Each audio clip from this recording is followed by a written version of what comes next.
প্রধানমন্ত্রী তারেক রহমানের সিদ্ধান্তে খেলাধুলার মানোন্নয়নে বড় ঘোষণা দিলেন যুব ও ক্রীড়া প্রতিমন্ত্রী আমিনুল হক। সারা দেশের সব পেশার খেলোয়াড়দের বেতন কাঠামোর আওতায় আনা, নতুন শিক্ষাক্রমে খেলাধুলা বাধ্যতামূলক করা এবং জেলা উপজেলায় ক্রীড়া কর্মকর্তা নিয়োগ দেওয়ার পরিকল্পনার কথা জানান ক্রীড়াঙ্গনের নতুন এই অভিভাবক। রোববারের কর্মব্যস্ত দিনে জাতীয় ক্রীড়া পরিষদে উপস্থিত যুব ও ক্রীড়া মন্ত্রণালয়ের নতুন প্রতিমন্ত্রী আমিনুল হক। ক্রীড়া সাংবাদিকদের সঙ্গে বিশেষ মতবিনিময় সভায় অংশ নেন সাবেক এই অধিনায়ক। বৈঠক শেষে দেশের খেলাধুলার সার্বিক উন্নয়নে সরকারের রূপরেখা তুলে ধরেন তিনি। জাতীয় যে শিক্ষাক্রম আমাদের চতুর্থ শ্রেণী থেকে আমরা আমাদের খেলাধুলাকে বাধ্যতামূলক করতে চাই। প্রত্যেকটি জেলার ডিসিদের সাথে কথা বলে কিভাবে আমরা দ্রুত এই খেলার মাঠ তৈরি করে আমরা যাতে আমাদের ওই এলাকার তরুণ এবং যুবকদের জন্য খেলার মাঠ উন্মুক্ত করে দিতে পারি, সেই পরিকল্পনাগুলো আমরা নিব।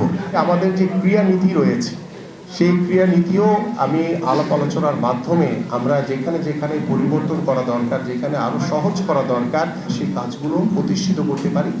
খেলোয়াড়রা যেন অর্থ সংকটের কারণে প্রতিভা বিকাশের সুবিধা থেকে বঞ্চিত না হন, সে লক্ষ্যে বিশেষ আর্থিক সহায়তার আশ্বাস দেন ক্রীড়া প্রতিমন্ত্রী। তিনি জানান, একটি টেকসই বেতন কাঠামোর মাধ্যমে খেলোয়াড়দের পেশাগত নিরাপত্তা নিশ্চিত করতে কাজ করবে সরকার। আমাদের মাননীয় প্রধানমন্ত্রী তিনি সিদ্ধান্ত নিয়েছেন যে আমাদের খেলাধুলাকে আমরা পেশা হিসেবে প্রতিষ্ঠিত করতে চাই এবং সেটারও বিষয় নিয়ে আমরা বিশদভাবে আলোচনা করছি যে কোন ক্রাইটেরিয়ায় কিভাবে আমরা সেটাকে প্রত্যেকটি খেলোয়াড়দেরকে একটি বেতন কাঠামোর ভিতরে নিয়ে এসে আমরা সেটাকে নিশ্চিত করতে চাই।